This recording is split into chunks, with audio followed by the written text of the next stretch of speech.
नमस्कार विद्यार्थियों, Mehta digital classes में आपका हार्दिक अभिनंदन, स्वागत है। कक्षा 10th में हमारा जो नया चैप्टर अब स्टार्ट होगा इस वीडियो के माध्यम से, वो होगा रचनाएं। चैप्टर नंबर 14, 3 अंक का जो है, इसमें बोर्ड एग्जाम में इसका प्रश्न आता है, 3 अंक का आता है रचनाएं, कंस्ट्रक्शंस। रचनाओं में हम इसमें क्या पढ़ेंगे, देखिए कौन कौन सी आकृतियों की या कौन कौन सी जो उनकी ज्यामितीय संरचनाएं हैं उनकी रचना करना हम इसमें सीखेंगे। सबसे पहले देखिए, रचनाओं में सबसे पहला जो काम है अपना यहाँ रेखाखंड।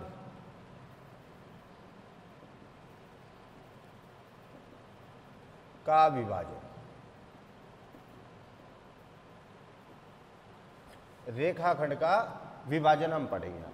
रेखाखंड के विभाजन से मतलब रेखाखंड क्या हुआ, दो बिंदुओं के बीच की दूरी, रेखाखंड होते हैं। और उस रेखाखंड का दिए गए अनुपात में किस विभाजन कैसे करेंगे, उसका ऐसे विभाजन नहीं करेंगे भाई कितना करना, दिए गए अनुपात में, यानी वो प्रश्न में दिया जाएगा कि उसको 2:3 में विभाजित कीजिए, 3:4 में विभाजित कीजिए या 4:5 में विभाजित कीजिए। इस प्रकार से हमें जो दिया गया अनुपात है उस अनुपात में हमें रेखाखंड का विभाजन करना। बिल्कुल आसान है। देखिए सबसे पहले क्या करना, हमें सर्वप्रथम दी गई माप का एक रेखाखंड लीजिए। सर्वप्रथम दी गई माप का एक रेखाखंड हमें यहाँ पर लेना है और उसको अनुपात के अकॉर्डिंग, जितना अनुपात जैसे माना वो करा है कि साहब इसको 2:3 के अनुपात में विभाजित, वो कह रहा है कि इस रेखाखंड को आपको 2:3 के अनुपात में विभाजित करना है। तो उसके लिए क्या करना आपको, सबसे पहले तो दी गई जो 4 सेंटीमीटर 5 सेंटीमीटर जितना भी वो दे रहा है रेखाखंड की लंबाई, उसके स्केल की सहायता से उतना रेखाखंड आपको लेना है और 2:3 में जैसे माना हमें विभाजित करना है। तो यहाँ बी शीर्ष से एक नीचे की तरफ न्यून कोण बनाते हुए एक रेखा खींचेंगे BX, एक अन्य रेखाखंड खींच रहे हम BX रेखाखंड ले लिया, ठीक है। इसको क्या किया मैंने, बी नीचे की तरफ एक न्यून कोण का मतलब हो गया कि 90 डिग्री से छोटा होगा।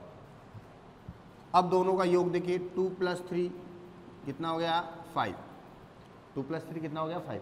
तो इस रेखाखंड के हमें क्या करने हैं कि इसके योग के बराबर, इसे योग के बराबर हमें उसके टुकड़े करने, इसी योग के बराबर हमें क्या करना है, इसके समान खंड करने हैं। तो स्केल वो प्रकार लेंगे, आप प्रकार को फिक्स कर लेंगे माप का और यहाँ प्रकार रख करके और ऐसे खंड करते जाए 1, फिर वहाँ रख करके प्रकार को वापस फिर 2, फिर यहाँ से 3, फिर यहाँ से 4 और फिर यहाँ से 5, B1, B2, B3, B4 और B5 हो गया। क्या हो गया, B1 हो गया, B2, B3, B4 और B5 हो गया। अब जो अंतिम वाला खंड हमारे पास यहाँ पर है, उस अंतिम खंड को C बिंदु से मिलाना है, जो दूसरा बिंदु इसका, उससे हमें इसको मिला देना स्केल की सहायता से। क्या करना है, सबसे पहले कि एक रेखाखंड खींचना है दी गई माप का, फिर जितना अनुपात दिया गया कि इस अनुपात में इसको विभाजित करना है उसका टोटल करेंगे और टोटल के बराबर, पहले दी गई माप का एक रेखाखंड खींचेंगे। रेखाखंड खींचने के बाद एक सिरे से न्यून कोण बनाते हुए नीचे की तरफ रेखा खींचेंगे, न्यून कोण बनाते हुए नीचे की तरफ एक रेखा खींचेंगे। फिर आपको क्या करना है, जो अनुपात दिया गया है उस अनुपात का टोटल करना है, उस टोटल के बराबर जितना टोटल हो रहा है उतने ही खंड हम इस रेखाखंड के करेंगे। लेकिन ध्यान रखें, ये खंड जैसे ये लंबाई में सारे खंड बराबर होने चाहिए, नहीं कोई 1 सेंटीमीटर का है, कोई 1.5 सेंटीमीटर का है, कोई आधा सेंटीमीटर का, ऐसा नहीं होना चाहिए। सबकी लंबाई जो है वो फिक्स होनी चाहिए, माप बराबर। ताकि इसके लिए क्या करेंगे, स्केल को आप फिक्स कर देंगे और यहाँ स्केल रख करके 1 एक चाप काट देंगे, फिर स्केल को उठा करके यहाँ रख दें, फिर दूसरा चाप काट देंगे, फिर यहाँ काट देंगे, फिर यहाँ काट देंगे, यहाँ काट देंगे। 5 खंड हो गए। और इस 5वें खंड को, यानी अंतिम खंड 5वां 6ठा जो भी अंतिम खंड आ रहा है, उस खंड को हमें इसके दूसरे सिरे, रेखाखंड के दूसरे सिरे से इसको मिलाना है। मिला दिया आपने। अब क्या करना अपने को, अब देखिए यहाँ अनुपात में पहला अनुपात कितना है 2, कितना है 2। तो यहाँ से देखिए 1 और 2 ये आ गया बिंदु। इस बिंदु पर हमें क्या करना है, यहाँ पर ये जो कोण बना हुआ है इसके संगत कोण की रचना करनी है। क्या करना है, इसके संगत कोण की रचना करनी है। इस संगत कोण की रचना के लिए क्या करेंगे, प्रकार को यहाँ रखेंगे, इतना खोल करके एक चाप काट देंगे, ऐसे काट दिया आपने चाप, प्रकार को यहाँ लिया और यहाँ से भी एक चाप काट दो। काट दिया आपने। अब प्रकार को यहाँ रखेंगे, यहाँ रख करके कितना खोलना है इसको, ऐसा नहीं कि जितना चाप यहाँ काटा वैसे एक चाप काट दे, नहीं, गलत हो जाएगी। आपको क्या करना है, यहाँ प्रकार को रखना है और यहाँ प्रकार को रखने के बाद कितना खोलना है इसको, कि यहाँ तक खोलना है। ये इस रेखा को ये चाप काट रहा है तो यहाँ तक आपको खोलना है, यहाँ प्रकार को रखना है और यहाँ तक आपको इसको खोल करके एक चाप काटना है। अब यहाँ से उस प्रकार को उठा लीजिए। अब कम ज़्यादा नहीं करना, जितना आपने यहाँ रख कर इतना लिया आपने उतना का उतना ही रखना है और यहाँ रख कर के और एक चाप काट दें और इस चाप से होते एक रेखा खींच दें। ये रेखा दोनों के जांचने का तरीका सही है गलत, ये रेखा इसके समानांतर होगी। देखिए यहाँ की दूरी और यहाँ की दूरी बिल्कुल फिक्स आ रही है कि बराबर आ रही है दूरी, ये जैसे जा रही है वैसे ये जा रही है। भाई संगत कोण बराबर होंगे तो रेखाएं समांतर होंगी कि नहीं होगी, तो दोनों रेखाएं समांतर। अगर ये समांतर दिख रही है आपको रचना में, इसका मतलब आपका कोण सही हो गया। अगर रचना में ये इधर जा रही है या कुछ इधर जा रही है, इसका मतलब आपने इसको कोण बनाने में गलती कर दी, फिर दोबारा देखना। इसका जांच सही है गलत आप खुद इसकी जांच कर सकते हैं। तो देखिए दोनों रेखाएं समांतर आ जाएगी। ये यहाँ इस बिंदु को जहाँ काट रही है वो बिंदु हो गया सी डैश। क्या हो गया, सी डैश हो गया। अतः ये अनुपात कितना हो गया 2 और ये अनुपात कितना हो गया इसका 3 भाग। देखो 1 2 और 1 2 3, तो 2:3 भाग नहीं, तो ये हो गया बी सी डैश अनुपात सी डैश सी कितना हो गया 2:3 हो। इस प्रकार से इसकी रचना हम करते हैं। यहाँ ध्यान रखना ये कोण जो संगत कोण हमने बनाया यहाँ पर, ये इसमें थोड़ी सावधान रखनी भाई। ये कोण अगर आपका सही हो गया इसका मतलब आपकी जो रेखाखंड का जो विभाजन है बिल्कुल सही हो, कहीं कोई मिस्टेक नहीं है। इसका एक तरीका और है, दी गई माप के आपको रेखाखंड खींचना है।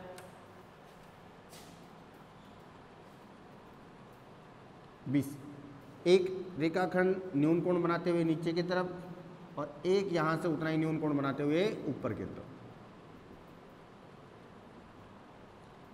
हो गया रेखाखंड। अब कितना है 2:3, तो यहां 1 2 B1 B2 बराबर के खंड 2 बनाएंगे और इधर 3 बनाएंगे, C1 C2 C3 बराबर के बनाएंगे भी। इधर से C3 को इधर B2 से मिला दो, जहाँ काट रहा है वो C डैश है। इस प्रकार भी आप इस रेखाखंड का विभाजन कर सकते हैं। मतलब दिए गए माप का आपको रेखाखंड खींचना है। रेखाखंड खींचने के बाद एक सिरे से न्यून कोण बनाते हुए रेखा नीचे की तरफ, उतना ही न्यून कोण बनाते हुए इस दूसरे सिरे से ऊपर की तरफ। 2:3 है तो 2 खंड बराबर के इस रेखाखंड पर काटने हैं B1 B2 और अनुपात दूसरा कितना 3 है, तो इस रेखाखंड पर 3 अनुपात काटने हैं C1 C2 और C3। B2 को C3 यानी इधर लास्ट वाले बिंदु को इधर लास्ट वाले बिंदु से आपको मिलाना है। ये जो रेखाखंड है B2 C3 ये BC को कहीं काटेगा एक बिंदु पर, वो जो काटेगा वो बिंदु क्या कहलाएगा इसका C डैश। इसलिए ये 2 और ये 3 भाग हो गया। इस प्रकार से भी आप रेखाखंड का विभाजन कर सकते हैं। तो रेखाखंड का विभाजन बिल्कुल आसान है, एक बार रिपीट कर लेते हैं हम। सबसे पहले अपने को क्या रेखाखंड खींचना है दी गई माप का, फिर एक सिरे से कोण बनाते हुए नीचे की तरफ न्यून कोण बनाते हुए रेखा खींचनी है। इन अनुपातों का टोटल करना है, टोटल के बराबर इसमें समान खंड आपको काटने हैं। अंतिम खंड को सी बिंदु से मिला देना है। यहाँ जो कोण बन रहा है उसके संगत कोण जो पहला अनुपात है 2 तो 1 2 दूसरे बिंदु पर उसके बराबर ही कोण हमें बना करके एक रेखा खींचनी है। वो रेखा इस BC को जहाँ काटे वो बिंदु C डैश। इस प्रकार से रेखाखंड का विभाजन हो गया। अब देखिए रेखाखंड के विभाजन के बाद हम इसमें स्पर्श रेखा की रचना, इस वृत्त पर स्पर्श रेखा की रचना करना। दूसरा इसमें वृत्त पर स्पर्श रेखा की रचना, वृत्त पर स्पर्श रेखा की रचना। देखिए स्पर्श रेखा किसे कहते हैं भी, जो स्पर्श करते हुए वृत्त को स्पर्श करते हुए गुजर रही है, छूते हुए गुजर रही है, वही रेखा क्या कहलाती है स्पर्श। और कितने बिंदुओं पर स्पर्श करती है, कोई भी स्पर्श रेखा जो है एक वृत्त को कितने बिंदुओं पर काटती है, केवल और केवल एक बिंदु पर। अगर 2 बिंदुओं पर वो काट रही है इसका मतलब वो स्पर्श रेखा नहीं है, तो फिर कौन सी रेखा कहलाएगी, वो छेदक रेखा कहलाती है। अगर एक से अधिक बिंदुओं पर वृत्त को कोई रेखा काटती है तो वह छेदक रेखा कहलाती है। और एक बिंदु पर काटने वाली या एक बिंदु पर स्पर्श करने वाली जो रेखा है वो स्पर्श रेखा कहलाती है। तो देखिए इसमें स्पर्श रेखा 2 प्रकार से है। पहला जब बिंदु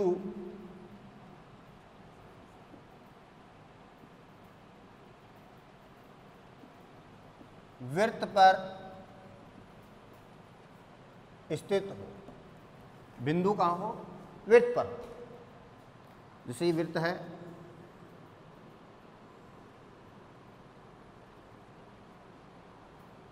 ये इसका सेंटर है O, ये इसका सेंटर O है।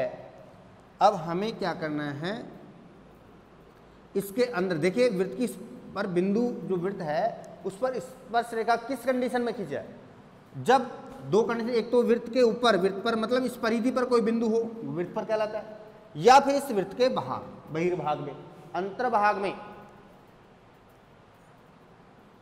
इस भाग में अगर कोई बिंदु होगा तो उसमें अंदर, तो उसमें कोई स्पर्शिका, जैसे माना कोई बिंदु P आए तो इस बिंदु से वृत्त पर स्पर्शिका नहीं खींची जा सकती, इसमें स्पर्शिका की रचना नहीं कर सकते जब वृत्त के अंदर कोई बिंदु स्थित। तो अगर वृत्त पर होगा या फिर वृत्त के बाहर होगा, उसी कंडीशन में हम स्पर्शिका की रचना कर सकते हैं। तो देखिए माना कोई बिंदु यहाँ पर है P बिंदु, वो कह रहा है इस P बिंदु पर स्पर्शिका की रचना कीजिए।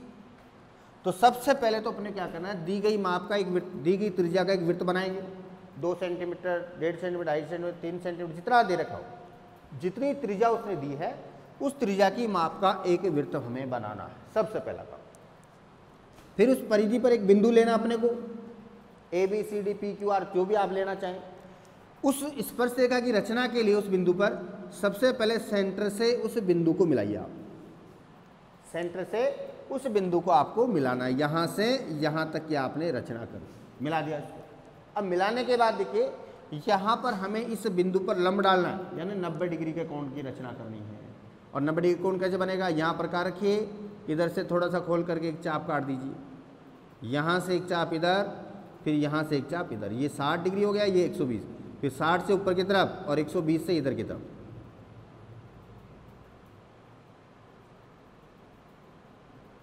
ये स्पर्शरेखा की रचना होगी, A और B। AB क्या हो गया यहाँ पर, स्पर्शरेखा होगी, AB क्या हुआ, स्पर्शरेखा होगी, इस प्रकार से। यानी सबसे पहले अपने को क्या करना है, एक दी गई त्रिज्या का वृत्त बनाना है, फिर वृत्त के ऊपर एक बिंदु लेना है, इस बिंदु को केंद्र से मिलाना है, और फिर इस बिंदु P पर जो है एक 90 डिग्री के कोण की रचना करनी है। तो यहाँ प्रकार रखेंगे, इतना खोल करके उसका एक चाप काटेंगे, यहाँ से एक चाप, फिर वहीं से एक चाप, 60, 120, 60 से इधर और 120 से इधर, और वहाँ से होते हुए इस बिंदु को स्पर्श करते हुए रेखा खींच देंगे, जिसको ABCD जो भी आप नाम दें, नाम जरूर देंगे आप, बिना नाम के अगर आप करते हैं तो पूरे मार्क्स आपको नहीं मिलेंगे, इसलिए नामकरण जरूर करें, जो भी आप नाम देना चाहें वो नाम आप यहाँ पर दे सकते। इस प्रकार से स्पर्शरेखा की रचना हो गई। ये कौन सी कंडीशन है, जब बिंदु कहाँ स्थित हो, वृत्त पर स्थित हो, जब बिंदु कहाँ स्थित हो, वृत्त पर। दूसरा देखिए इसी का, जब बिंदु वृत्त के बाहर स्थित हो, जब बिंदु वृत्त के बाहर स्थित हो, यानी वृत्त की परिधि पर नहीं होकर के कहाँ बिंदु, वृत्त के बाहर, तो उस कंडीशन में स्पर्शरेखा की रचना कैसे करेंगे हम। तो देखिए बिल्कुल आसान है, सबसे पहले तो हमें क्या करना है कि दी गई माप का एक वृत्त बनाना है,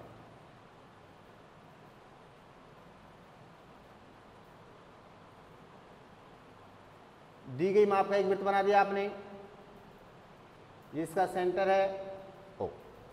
अब हमें क्या करना है, सेंटर से जितना दूर, वो देगा दूरी कि इतने सेंटीमीटर त्रिज्या का एक वृत्त बनाइए, उसके सेंटर से इतनी दूरी पर स्थित, सेंटर मतलब केंद्र, केंद्र से इतनी दूरी पर स्थित बिंदु से वृत्त पर स्पर्शरेखा की रचना कीजिए। तो माना यहाँ से कोई बिंदु जितना दूर है वहाँ पर एक बिंदु ले लेंगे P, 2, 3 सेंटीमीटर, 4, 5 जितना भी दूरी पर बिंदु है उतनी सेंटर से उतनी दूरी पर एक बिंदु स्थापित करेंगे। फिर नेक्स्ट चरण में हम क्या करेंगे, नेक्स्ट स्टेप जो है ये सेंटर से उस बिंदु को मिलाना, सेंटर से उस बिंदु को हमें मिलाना है, मिला दिया आपने। अब मिलाने के बाद हमें क्या करना है, ये जो OP रेखाखंड हो गया यहाँ पर, कौन सा रेखाखंड हो गया? ओपी रेखाखंड। इस ओपी रेखाखंड को हमें क्या करना है? समद्विभाजक करना, लंब समद्विभाजक। इस ओपी रेखाखंड का लंब समद्विभाजक हमें खींचना है। और लंब समद्विभाजक कैसे खींचा जाता है? ये उस आपको पहले बता चुका, कोणों का समद्विभाग आपने पढ़ा होगा, उसमें रेखाखंड का समद्विभाग 9th क्लास में। तो देखिए फिर एक बार रिपीट करते हैं अपन, रेखाखंड का समद्विभाग कैसे करते हैं? एक बिंदु पर प्रकार को रखेंगे, कोई भी रेखाखंड हो, उसके एक सिरे पर आपको प्रकार को रखना है, उसकी लंबाई, रेखाखंड की लंबाई के आधे से ज़्यादा उसको ओपन करना है, और एक चाप ऊपर की तरफ और एक चाप नीचे की तरफ ऐसे काट दे रहा है। प्रकार यहाँ रखा हुआ है और यहाँ से एक चाप ऊपर की तरफ, एक चाप नीचे की तरफ। अब प्रकार को दूसरे सिरे पर रखिए, कम ज़्यादा नहीं करना उसको, उतना का उतना रखना है बैलेंस में, और यहाँ प्रकार को रख करके और एक चाप इधर और दूसरा चाप इधर ऐसे काट दीजिए, और ये जो चाप कट रहा है वहाँ से इसको मिला दीजिए थोड़ा सा, यहाँ से एक चाप और दूसरा ये हो गया। ये इसका क्या हो गया? मिड पॉइंट हो गया, समद्विभाजक बिंदु। ये इसका लंब समद्विभाजक हो गया। और ये बिंदु जो है इसको एम कहते हैं हम, कि एम बिंदु इस ओपी रेखाखंड का लंब समद्विभाजक कहलाएगा। मध्य एम बिंदु इसका मिड पॉइंट यानी मध्य बिंदु कहलाएगा। क्या कहलाएगा? मिड पॉइंट कहलाएगा, मध्य बिंदु। हमें क्या करना है? इस बिंदु को केंद्र मानते हुए क्या करना है? इस बिंदु को केंद्र मान करके, सेंटर मान करके, और यहाँ तक एक त्रिज्या लेनी है, यहाँ के प्रकार को रखेंगे, यहाँ तक उसको ओपन करना है, और एक अन्य वृत्त की रचना हमें करनी है।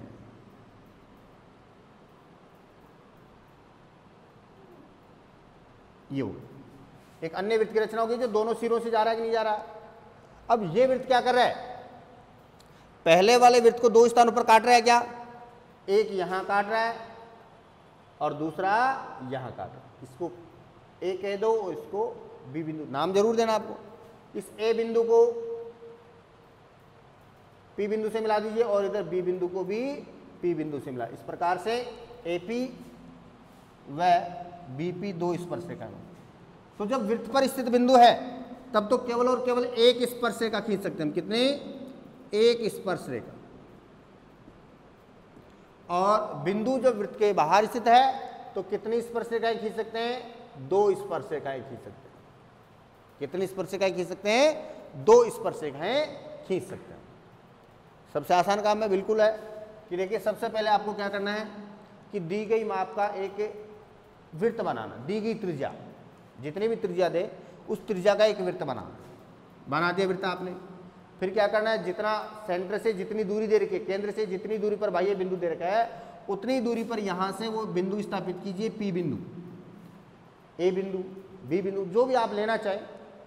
फिर नेक्स्ट स्टेप क्या होगी इसकी? यहां से केंद्र से उस बिंदु को मिला दो। मिला दिया आपने। मिलाने के बाद क्या करना अपने को? ये जो ओपी रेखाखंड हो गया उसका हमें लंब समद्विभाजक खींचना है। क्या करना है? लंब समद्विभाजक खींचना है। और लंब समद्विभाजक खींचने के लिए यहाँ प्रकार को रखिए, इसकी लंबाई के आधे ज़्यादा ओपन किए, एक चाप ऊपर की तरफ उतना ही एक चाप नीचे की तरफ। उसको यहाँ से उठा करके पुनः यहाँ पी बिंदु पर लिया इधर दूसरी तरफ। इस दौरान उसको कम ज़्यादा नहीं करना, जितना यहाँ ओपन था उतना का उतना इधर होना चाहिए। और एक चाप इधर घुमा दीजिए, दूसरा इधर। दोनों चाप एक दूसरे को काट रहे हैं क्या? क्रोस बन रहा है, वहाँ से दोनों को मिला दीजिए। ये रेखाखंड इस ओपी रेखाखंड को एक बिंदु पर काटेगा, वो बिंदु इसका मिड पॉइंट यानी मध्य बिंदु कहलाएगा। क्या कहलाएगा? मध्य बिंदु कहलाएगा। उसको केंद्र मानते हुए, इस मध्य बिंदु को केंद्र मानते हुए यहां तक एक त्रिज्या लेकर के एक अन्य वृत्त की रचना करेंगे। जो वृत्त इस पहले वाले वृत्त को दो बिंदुओं पर काट रहा है, ए और बी पर। इन ए और बी बिंदु को हमें पी बिंदु से मिलाना। इस प्रकार ये अभिष्ट स्पर्शरेखा की रचना हो इस प्रकार से। अब इसी में देखिए अलग अलग प्रकार के प्रश्न आते हैं।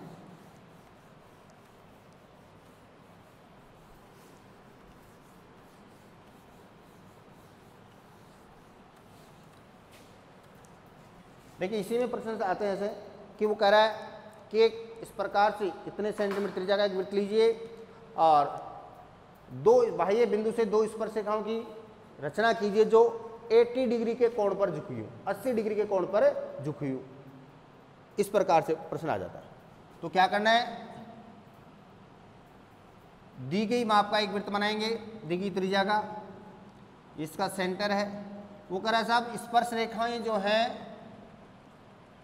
वो 80 डिग्री के कोण पर झुकी हुई हैं परस्पर। कितनी? दोनों स्पर्शिकाएं हैं। एक कच्चा चित्र बना करके मैं बताऊं आपको।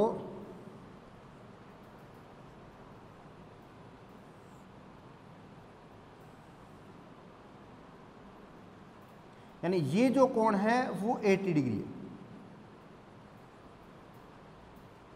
ये दोनों स्पर्शिकाओं के मध्य का कोण कितना है? 80 डिग्री कोण आ गया। ये करा भाई दोनों 80 डिग्री के कोण पर झुकी हुई हैं स्पर्शिका के। अब इसमें न तो बाह्य बिंदु देगा भाई कितनी दूरी पर, इस पर केवल कोण दे दिया। तो देखिए हमें पता है कि यहां से इस बिंदु को यहां से मिलाओ केंद्र से, और ये भी मिलाओ। स्पर्श रेखा और त्रिज्या, स्पर्शिका और त्रिज्या के मध्य 90 डिग्री का कोण होता है। भाई त्रिज्या जो है वो स्पर्श बिंदु से लंब होती है। स्पर्श बिंदु पर अगर त्रिज्या बनाए तो वो लंब होती है। स्पर्शिका और त्रिज्या के मध्य का कोण कितना होता है? 90 डिग्री। तो देखिए ए पी बी ओ एक चतुर्भुज बन रहा है। क्या बन रहा है? चतुर्भुज। और चतुर्भुज के चारों कोणों का योग 360 डिग्री, इसलिए ये 90 डिग्री, ये 90 डिग्री, तो 180 डिग्री हो गया। क्या? तो इस कोण का और इस कोण का योग कितना होगा? 180 डिग्री। अब ये कितना डिग्री दे रखा है? 80 डिग्री। तो ये वाला कोण कितने का हो गया?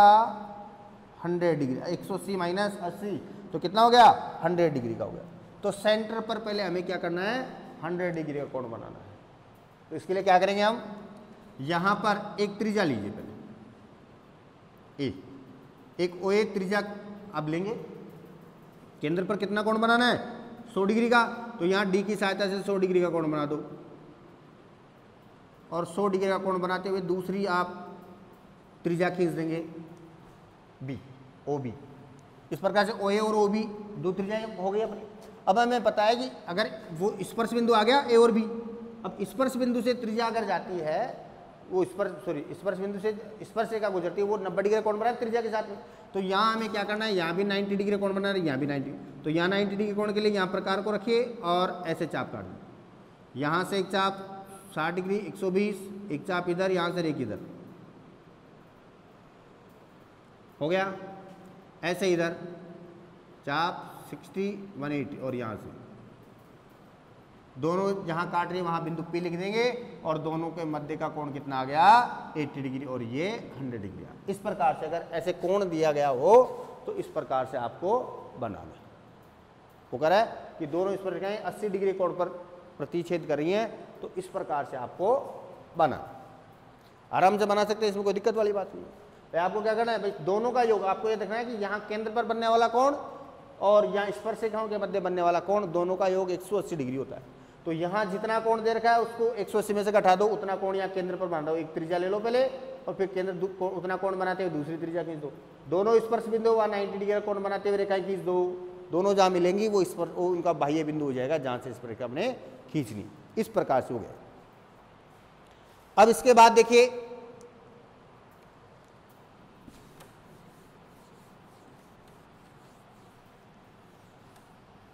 बिना केंद्र की सहायता से स्पर्श बाह्य बिंदु से स्पर्श रेखा की रचना करना बिना केंद्र की सहायता से। एक वृत्त बनाया आपने,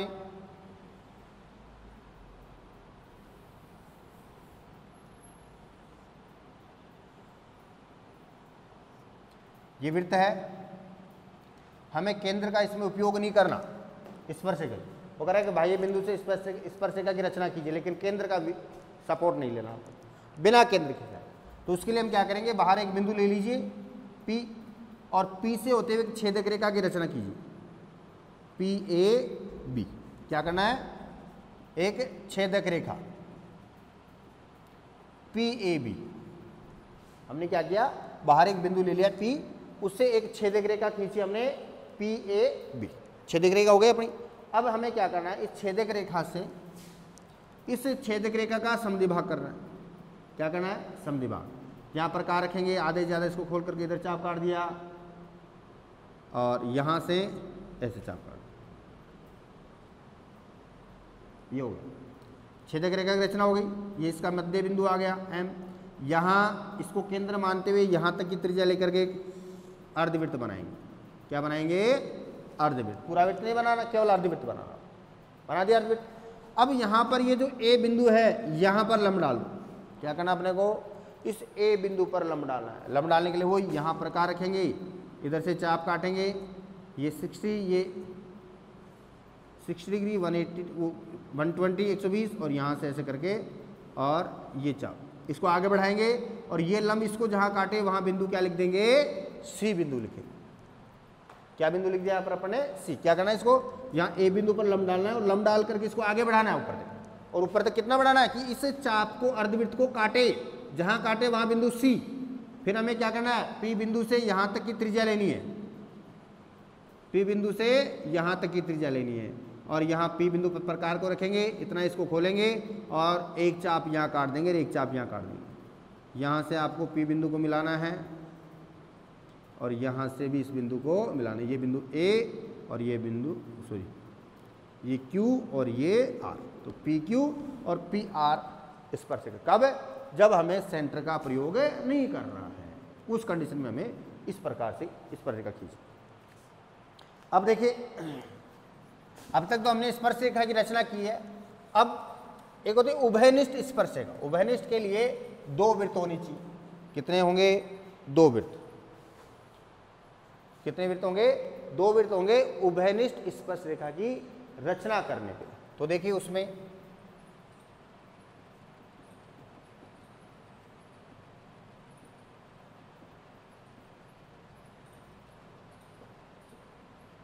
उभयनिष्ठ स्पर्श रेखा की रचना, उभयनिष्ठ स्पर्श रेखा की रचना। तो देखिए उभयनिष्ठ स्पर्श रेखा में हमें क्या करना है, यहाँ पर दो प्रकार की उभयनिष्ठ स्पर्श रेखा होती है। एक तो होती है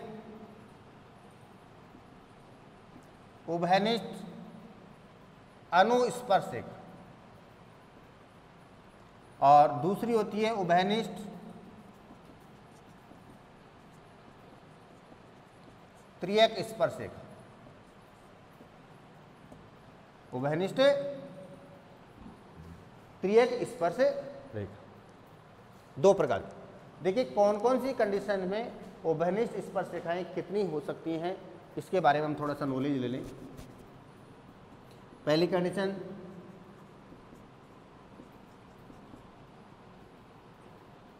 जब एक वृत्त दूसरे वृत्त के अंदर स्थित, एक वृत्त जो है वो दूसरे वृत्त के अंदर स्थित हो तो कितनी स्पर्शरेखाएं हम खींच सकते हैं। ये वृत्त एक सेंटर C1, ये दूसरा वृत्त है जिसका सेंटर C2, इस प्रकार से दिया गया। तो इस कंडीशन में अब देखिए स्पर्श रेखा खींचने के लिए दोनों का एक कॉमन बिंदु, उभयनिष्ठ बिंदु होना चाहिए। दोनों का एक उभयनिष्ठ बिंदु होना चाहिए दोनों वृत्तों में, लेकिन यहाँ पर कोई बिंदु उभयनिष्ठ नहीं है दोनों का। जब उभयनिष्ठ बिंदु नहीं है, कॉमन बिंदु, तो वहाँ स्पर्श रेखा की रचना संभव ही नहीं है। अतः इस कंडीशन में जो है वो 0 स्पर्श रेखाएं हम खींच सकते उभयनिष्ठ। क्यों? क्योंकि यदि इसकी स्पर्श रेखा हम खींचेंगे इस वृत्त को स्पर्श करते हुए तो वो इसके लिए छेदक रेखा हो गई, और इसके लिए अगर स्पर्श रेखा खींचेंगे तो वो इसके लिए बाह्य रेखा हो गई, स्पर्श नहीं करेंगे। इसलिए इस कंडीशन में हमें स्पर्श रेखा की रचना नहीं कर सकते। तो अगर पूछ ले जब एक वृत्त दूसरे वृत्त के अंदर स्थित हो तो उभयनिष्ठ स्पर्श रेखाओं की संख्या बताइए, तो आप क्या लिखेंगे, 0, कोई स्पर्श रेखा नहीं की। दूसरी कंडीशन इसमें, जब दोनों वृत्त परस्पर अंतः स्पर्श, अंतः स्पर्श यानी अंदर स्पर्श कर रहे हो,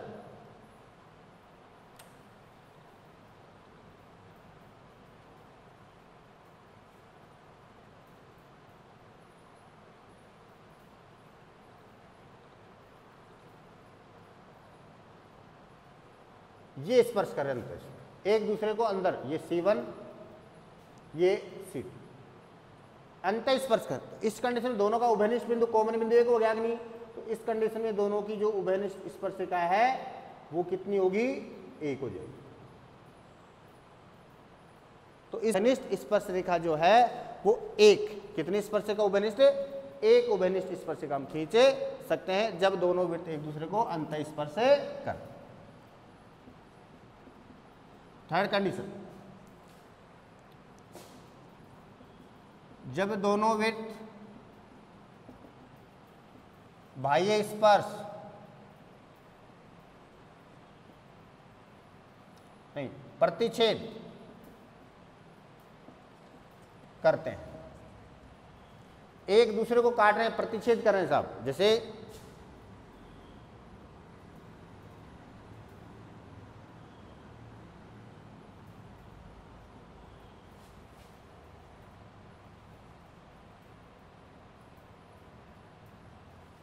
ये दो बिंदुओं पर ही काट रहे हैं एक दूसरे को, प्रतिच्छेद करें एक दूसरे को। तो इस कंडीशन में उभयनिष्ठ स्पर्श रेखा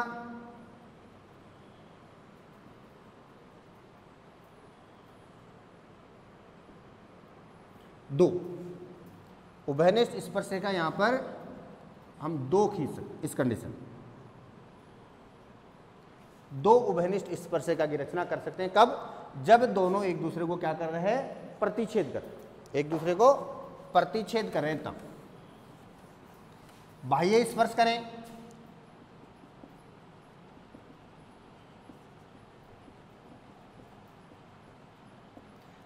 बाह्य स्पर्श करने पर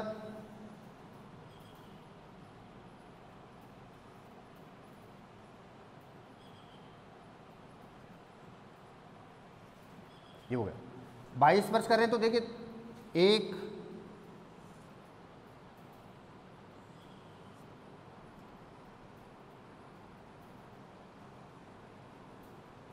दो और तीन स्पर्श, कितनी स्पर्शिकाएं हो गई, तीन स्पर्शिकाएं हो गई उभयनिष्ठ। कब, जब दोनों वृत्त एक दूसरे को क्या कर रहे हैं, बाह्य स्पर्श कर रहे हैं, तब तीन उभयनिष्ठ स्पर्शिकाएं हो गई। और लास्ट है इसमें जब स्पर्श नहीं करें, जब दोनों वृत्त स्पर्श नहीं करें,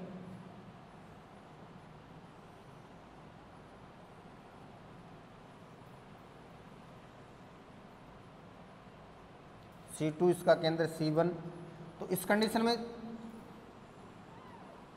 एक स्पर्श रेखा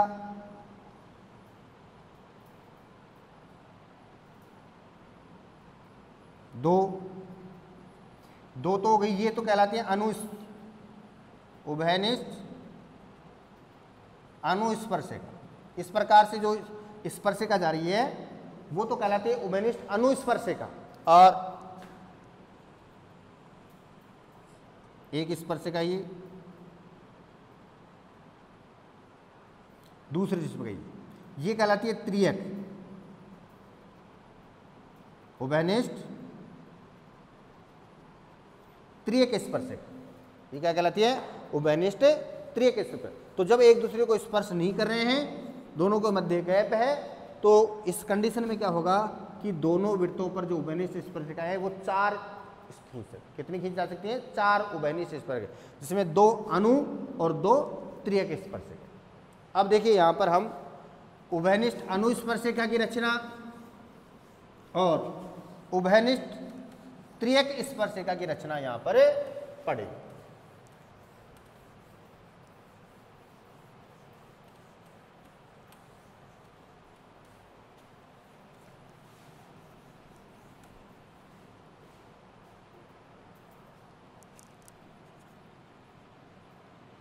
उभयनिष्ठ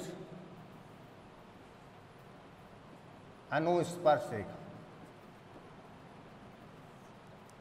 उभयनिष्ठ अनुस्पर्श। यहां पर देखिए दो वृत्त दिए जाएंगे, माना R1 एक त्रिज्या, एक वृत्त जो R1 त्रिज्या का है वह R2 त्रिज्या, दूसरा वृत्त R1 व R2 त्रिज्या के दो वृत्त दिए गए, जहां R1 greater than R2, R1 क्या है, ग्रेटर देन R2, R1 बड़ी त्रिज्या है और R2 छोटी वाली त्रिज्या, और C1 C2 केंद्रों के बीच की दूरी ये भी दी गई है। क्या क्या दिया गया हमें, एक तो C1 C2 दिया गया है, यानी दोनों वृत्तों के केंद्रों के बीच की दूरी दी गई, ठीक है, और दूसरा R1 व R2 यानी दोनों वृत्तों की त्रिज्याएं दी गई। और वो कह रहा है कि साहब इस पे उभयनिष्ठ अनुस्पर्शिका की रचना की। तो सबसे पहले तो आपको क्या करना है यहाँ पर कि C1 C2 जो दोनों केंद्रों के बीच की दूरी दे रखी है उसके बराबर एक रेखाखंड खींचिए। C1 और C2 हो गया। फिर C1 को केंद्र मानते हुए R1 त्रिज्या, C1 को केंद्र मानते हुए क्या करना पड़ेगा, R1 त्रिज्या के बराबर यहां पर एक वृत्त की रचना करना।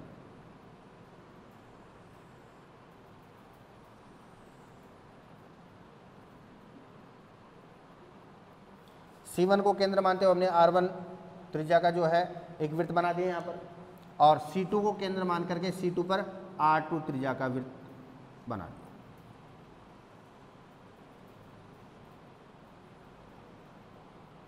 ये R2 त्रिज्या बना दिया। यानी सबसे पहले क्या किया आपने कि C1 C2 यानी जो केंद्र के बीच की दूरी दे रखी है उसके बराबर एक रेखाखंड हमने यहाँ पर लिया। फिर पहले बिंदु पर हमने R1 त्रिज्या के बराबर त्रिज्या लेकर के वृत्त बना दिया, और दूसरे सिरे पर हमने R2 त्रिज्या का एक वृत्त बना दिया।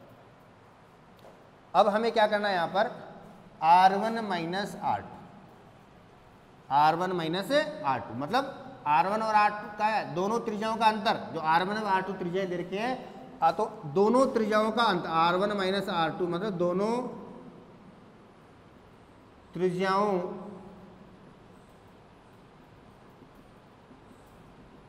का अंतर, R1 माइनस R2 इन दोनों त्रिज्याओं के अंतर के बराबर त्रिज्या में लेकर के, और जहां पर R1 त्रिज्या यानी बड़ी वाली जो त्रिज्या जहां लेकर के केंद्र हमने बनाया उसका वृत्त, उसके केंद्र पर इसका एक अन्य वृत्त की रचना कीजिए। इस वृत्त की त्रिज्या कितनी होगी, R1 माइनस R2 यानी दोनों त्रिज्याओं के अंतर के बराबर त्रिज्या लेकर के हमें और एक अन्य वृत्त बनाना है। कहां पर, जिस केंद्र पर बड़ी त्रिज्या वाला, जो बड़ी त्रिज्या कौन सी है R1, तो R1 त्रिज्या वाले केंद्र वृत्त पर के केंद्र को केंद्र मानते हुए इन दोनों त्रिज्याओं के अंतर के बराबर एक अन्य वृत्त की रचना करनी है। सबसे पहले केंद्रों के बीच की दूरी के बराबर हमने क्या किया, एक रेखाखंड ले लिया। फिर R1 त्रिज्या और R2, R1 बड़ी त्रिज्या R2 छोटी, तो बड़ी त्रिज्या का जो वृत्त है वो C1 पर बना दिया हमने, और छोटी त्रिज्या का वृत्त का बना दिया C2 पर। अब दोनों त्रिज्याओं का अंतर ले लिया, दोनों त्रिज्याओं के अंतर के बराबर की त्रिज्या लेकर के बड़ा जो वृत्त है उसके केंद्र पर एक अन्य वृत्त और बना दिया उसके अंदर। इस पे कुछ अब हमें क्या करना है, C1 C2 का समद्विभाजक करना है। क्या करना है, C1 C2 का समद्विभाजक। तो वही समद्विभाजक यहाँ से प्रकार रखेंगे, लंबाई के आधे ज़्यादा ओपन करके, और इधर से भी ऐसे। ये हो गया मध्य बिंदु इसका, यहाँ इसको केंद्र मानते हुए यहाँ तक की त्रिज्या लेके एक अन्य वृत्त की रचना करेंगे। ये कर दिया, कर दी की रचना अपने। अब देखिए ये जो वृत्त बनाया हमने बाद में दोनों का समद्विभाजक करके जो वृत्त बनाया, वो इस अंदर जो वृत्त बना तीसरे नंबर पर R1 मैंने उसको काट रहा है, यहाँ काट रहा है, तो ये क्या कहलाएगा, P बिंदु कह दो इसको। क्या कहना अपने को, इसको P बिंदु। और इस P बिंदु को यहाँ केंद्र से मिलाओ, ऐसे मिला दिया आपने, और मिलाते हुए इसको आगे तक बढ़ा दो ऐसे। क्या करना अपने को, इस P बिंदु को सेंटर से इसे मिलाते हुए एक रेखा यहाँ केंद्र से यहाँ मिलाते हुए आगे तक अपने को बढ़ानी है। ये इसको काट रहा है, इसको हमें क्या करना है, Q बिंदु करना है। क्या करना है, Q बिंदु करना। हो गया Q बिंदु। यहाँ इस P बिंदु से इस सेंटर सामने वाले केंद्र को मिला दो,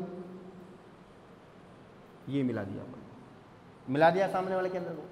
प्रकार को यहाँ P बिंदु पर रखिए, यहाँ तक इसको ओपन करना है, यहाँ प्रकार को रखिए, और जितना ये था यहाँ से यहाँ तक ये दूरी थी उतना यहाँ से एक चाप काट दीजिए और इसको मिला दीजिए, ये बिंदु R। तो इस प्रकार से QR एक अनुस्पर्शिका की रचना हो गई, अनुभयनिष्ठ स्पर्शिका। इसी प्रकार अगर युग्म की रचना करवाना है, ये तो सिंगल हो गई, युग्म का मतलब जोड़ा, तो उस कंडीशन में अपने क्या करना है, यहाँ भी एक बिंदु काट रहा है, तो यहाँ से इसको मिलाते हुए एक रेखा नीचे इधर की तरफ खींच देंगे आप।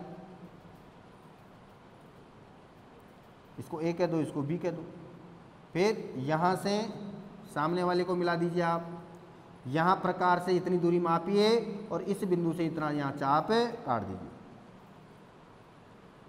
और ऐसे कीजिए, सी बिंदु का दूरी। ये स्पर्शिका की रचना हो गई, युग्म स्पर्शिका हो गई। कौन सी स्पर्शिका हो गई ये?